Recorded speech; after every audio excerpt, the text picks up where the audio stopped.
तीन मछलियां। एक नदी के किनारे उसी नदी से जुड़ा एक बड़ा जलाशय था। जलाशय में पानी गहरा होता है, इसलिए उसमें काई तथा मछलियों का प्रिय भोजन जलीय सूक्ष्म पौधे उगते हैं। ऐसे स्थान मछलियों को बहुत रास आते हैं। उस जलाशय में भी नदी से बहुत सी मछलियां आकर रहती थी। अंडे देने के लिए तो सभी मछलियां उस जलाशय में आती थी। वह जलाशय लंबी घास व झाड़ियों द्वारा घिरा होने के कारण आसानी से नजर नहीं आता था। उसी में तीन मछलियों का झुंड रहता था।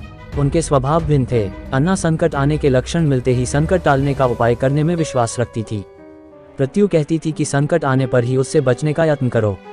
यद्दी का सोचना था कि संकट को टालने या उससे बचने की बात बेकार है, करने कराने से कुछ नहीं होता, जो किस्मत में लिखा है वह होकर रहेगा। एक दिन शाम को मछुआरे नदी में मछलियां पकड़कर घर जा रहे थे। बहुत कम मछलियां उनके जालों में फंसी थी, अतः उनके चेहरे उदास थे। तभी उन्हें झाड़ियों के ऊपर मछलीखोर पक्षियों का झुंड जाता दिखाई दिया। सबकी चोंच में मछलियां दबी थी।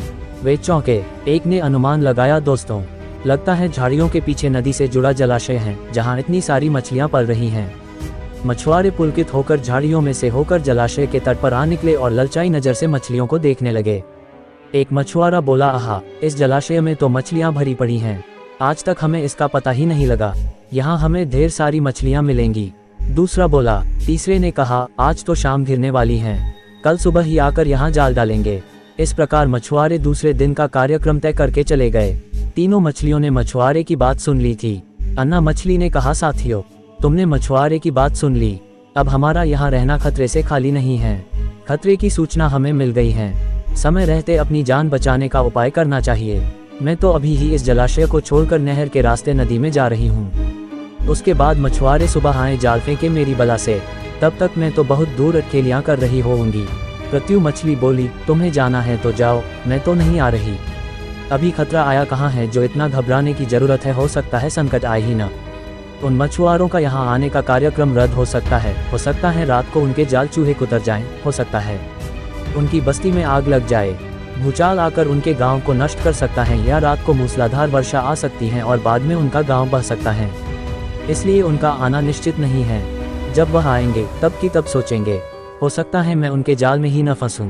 यद्दी ने अपनी भाग्यवादी बात कही, भागने से कुछ नहीं होने का।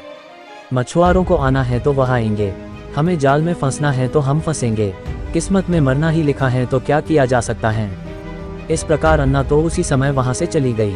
प्रत्यु और यद्दी जलाशय में ही रही। भोर हुई तो मछुआरे अपने जाल को लेकर आए और लगे जलाशय में जाल फेंकने और मछलियां पकड़ने। प्रत्यु ने संकट को आए देखा तो लगी जान बचाने के उपाय सोचने।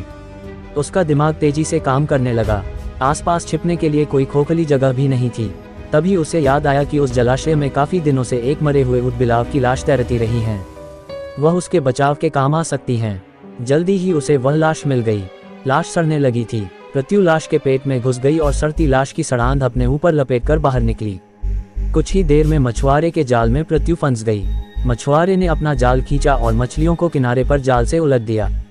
बाकी मछलियां तो तड़पने लगी, परंतु प्रत्यु दम साध कर मरी हुई मछली की तरह पड़ी रही। मछुआरे को सड़ांध का भभका लगा तो मछलियों को देखने लगा। उसने निश्चल पड़ी प्रत्यु को उठाया और सूंघा, आके तो कई दिनों की मरी मछली है, सड़ चुकी है। ऐसे बड़बड़ाकर बुरा सा मुंह बनाकर उस मछुआरे ने प्रत्यु को जलाशय में फेंक दिया।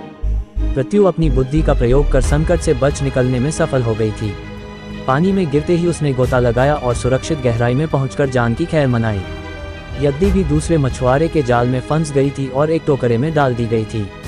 भाग्य के भरोसे बैठी रहने वाली यद्दी ने उसी टोकरी में अन्य मछलियों की तरह तड़प तड़प कर प्राण त्याग दिए। सीख, भाग्य भी उन्हीं का साथ देता है जो कर्म में विश्वास रखते हैं और कर्म को प्रधान मानते हैं। भाग्य के भरोसे हाथ पर हाथ रखकर बैठे रहने वाले का विनाश निश्चित है।